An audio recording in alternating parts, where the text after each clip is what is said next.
Looking at Aussie dollar on the daily time frame, it's quite apparent that the market has come to our demand zones right at these levels.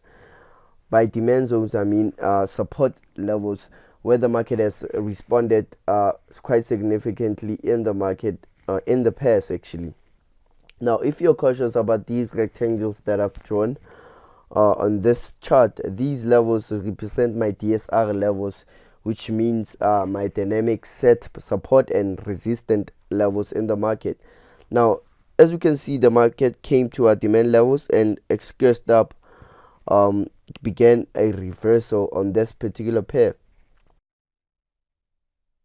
Okay, now as it has been making a channel right here, the market can actually go up or down or sideways, as we all know that those are three directions that the market could move. The market could break out support at these levels, then continue up to our next dynamic support levels, dynamic resistant levels,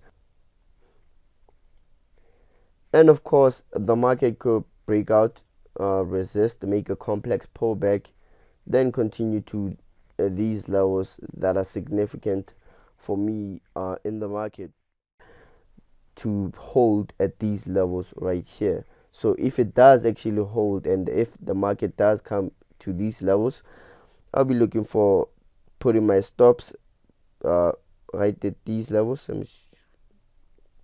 30 pips, 25 to 30 pips on these levels right here, and I'll be looking for a reward which is actually 60 pips on this one, 55 to 60 pips on this one in the market. And of course, another scenario that the market might fulfill in the market is that the market could break out.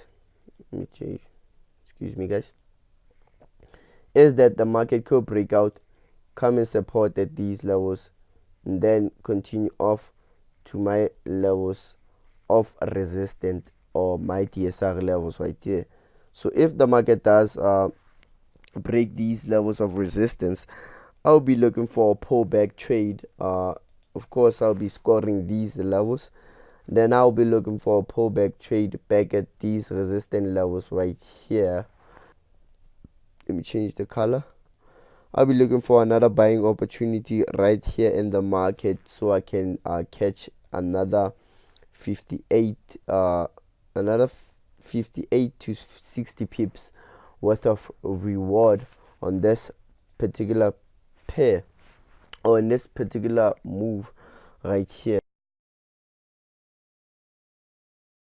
Now, getting our daily chart is pretty evident that the price action has been given us a sequence of higher highs and higher lows. Now, this week we had our first higher high, a higher low, and as you can see, the pattern continues. And until market gives me any disconfirming beliefs, I'll also be looking to go bullish on this pair. Now, looking at a broader view on the long term, this is how I'm expecting price action to really complete our consolidation back at our supply level or our resistance area over here. Now, getting on our hourly chart, there's a few levels that I like to touch base on. First is this area over here. So I triggered our cards. As you can see, this is where price action is currently holding. And again, we have another level that I'm looking at over here. So this is our plan. This is I think the market will unfold for this week. Soon as price action opens, I'm expecting price action to really down. Now this is our first scenario, and this is what could possibly might happen in this space. Price action could first give us a really down at this level, and if this does happen, and further confirmations give you an indication, probably an oversold or other confirmation depending on the style of trading. This could be where you could get a long position and go back up to this past highs. You could really get another a risk of something close to 18 to 25 plus pips for a reward of back to this past high for a reward of 52 pips. Yeah. So this is our first scenario. This is something that could happen in the market. Now, I'm particularly not looking for this set, although it might occur, this is not what I'm particularly waiting for. Now, this one I think might unfold, and this is why I think this might happen. As soon as price action opens, market makers know most people who went along in this area would have their stop losses just a few pips below their previous low. So I'm expecting price action to really up back at this at our second box. Now, why is that? Hence, I mentioned market makers know most people went along in this area will have the stop losses just a few pips below the previous low. So price action will push down, hit everyone's stop losses. Now, once market hits all everyone's stop losses, this market now would have generated enough liquidity to move the market. And if this does happen, this is where I'll be planning on going long back.